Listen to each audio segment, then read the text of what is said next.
जरा सोचो, कभी ऐसा हुआ है कि किसी इंसान का अचानक ख्याल आया और अगले ही पल उसका फोन आ गया? या फिर कोई गाना दिमाग में चल रहा था और वो ही गाना रेडियो पर बजने लगा? ये सब सिर्फ इत्तेफाक नहीं है, इन्हें ही सिंक्रोनिसिटीज कहते हैं। ये छोटी छोटी घटनाएं सिर्फ रैंडम नहीं होती, बल्कि हमारे लिए किसी गहरी सच्चाई की तरफ इशारा कर रही होती हैं। ये ऐसा लगता है जैसे कोई अदृश्य शक्ति हमें एक दिशा में गाइड कर रही हो। लेकिन अफसोस, आज की दुनिया में इन्हें अक्सर कोइंसिडेंस या लक कहकर इग्नोर कर दिया जाता है। बचपन से ही हमें सिखाया जाता है कि सब कुछ लॉजिक और रैशनैलिटी से चलता है। हमें ऐसी चीजों पर विश्वास करने से रोका जाता है जो साइंस या डेटा से प्रूव नहीं होती। स्कूल में हमें सिखाया जाता है कि सिर्फ हार्ड फैक्ट्स पर भरोसा करो, भावनाओं या इंट्यूशन पर नहीं। साइंस भी अक्सर इन चीजों को सिर्फ दिमाग का भ्रम या कॉग्निटिव बायस कहकर टाल देती है। पर सच्चाई यह है कि दुनिया जितनी दिखती है उससे कहीं ज्यादा गहरी और रहस्यमयी है। इतिहास में कई महान लोगों ने इस रहस्य को समझा था। कार्ल जंग, निकोला टेस्ला, एल्बर्ट आइंस्टाइन, ये सब मानते थे कि रियलिटी उतनी रैंडम नहीं है जितनी लगती है। कार्ल जंग ने ही सिंक्रोनिसिटी शब्द दिया था, जो बताता है कि ये घटनाएं सिर्फ संयोग नहीं हैं, बल्कि किसी गहरे पैटर्न का हिस्सा हैं। हमारा ब्रह्मांड पैटर्न्स, साइकिल्स और एनर्जी से बना है, जिसमें हमारे विचार और भावनाएं भी शामिल हैं। अब सवाल ये उठता है कि ये सिंक्रोनिसिटी होती कैसे है? असल में हमारी सोच और फोकस हमारी रियलिटी को शेप करता है। रेटिकुलर एक्टिवेटिंग सिस्टम (RAS) ये हमारे दिमाग का वो पार्ट है जो हमारी रियलिटी को फिल्टर करता है और वही चीजें दिखाता है जिन पर हम ध्यान देते हैं। क्वांटम फिजिक्स भी कहती है कि हमारी कॉन्शियसनेस हमारी रियलिटी को प्रभावित कर सकती है। डबल स्लिट एक्सपेरिमेंट इसका बड़ा प्रूफ है।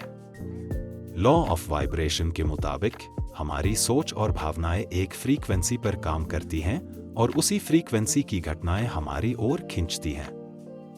सबकॉन्शियस माइंड भी इसमें बड़ा रोल निभाता है। जो इरादे, इंटेंशंस हम सेट करते हैं, वो रियलिटी में इवेंट्स को हमारे मुताबिक अलाइन करने लगते हैं। कुछ लोग इन्हें दूसरों से ज्यादा क्यों महसूस करते हैं? इसकी 3 वजह हो सकती हैं। अवेयरनेस, जितना ज्यादा इन संकेतों पर ध्यान देंगे, उतना ही ज्यादा इन्हें देख पाएंगे। अलाइनमेंट, जब हम अपने सही पथ पर होते हैं तो ये संकेत ज्यादा आने लगते हैं। बिलीफ, अगर आप इन पर विश्वास करते हैं तो ये और भी पावरफुल हो जाती हैं। अगर आप सच में अपने आसपास की सिंक्रोनिसिटी को पहचानना चाहते हैं तो मेडिटेशन, माइंडफुलनेस और हाई वाइब्रेशनल स्टेट में रहना बहुत जरूरी है। इन संकेतों को समझने के लिए कुछ चीजें मदद कर सकती हैं। रिपीट होने वाले नंबर्स जैसे 11:11, 222, 333, अचानक मिलने वाले लोग या बातें जो आपके किसी सवाल का जवाब देती हैं, कोई प्रतीक या पैटर्न जो बार बार सामने आ रहा हो। एक्शन लेना जरूरी है। सिर्फ पहचानने से कुछ नहीं होगा, इन इशारों के हिसाब से कदम भी उठाने होंगे। अगर कोई संकेत बार बार आ रहा है तो उस पर ध्यान दें और उस दिशा में कुछ करें। अपनी इंटेंशंस को क्लियर रखें और अपने एनर्जी लेवल को अलाइन करें। अगर बार बार कोई अवसर दिख रहा है तो संकोच मत करो, उसे अपनाओ।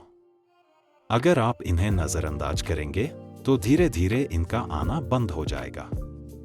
लेकिन अगर आप ध्यान देंगे तो जिंदगी आसान और फ्लो में आ जाएगी। अपने अंदर की आवाज सुनो और इंट्यूशन पर भरोसा रखो। जब भी कोई सिंक्रोनिसिटी हो, उसे नोट करो और उस पर काम करो। जितना ज्यादा आप इन इशारों को मानेंगे, उतना ही ब्रह्मांड आपके साथ काम करने लगेगा। सिंक्रोनिसिटीज बस छोटी छोटी घटनाएं नहीं हैं, ये हमारी लाइफ की GPS हैं। अगर हम इन्हें ध्यान से देखें और इन पर सही एक्शन लें, तो जिंदगी एक मैजिक शो की तरह महसूस होने लगेगी, जहां सही मौके, सही लोग और सही घटनाएं परफेक्ट टाइमिंग पर होने लगेंगी। तो अगली बार जब कोई कोइंसिडेंस दिखे तो उसे सिर्फ इत्तेफाक समझकर छोड़ मत देना, शायद ये ब्रह्मांड का तुम्हें कोई खास संदेश भेजने का तरीका हो।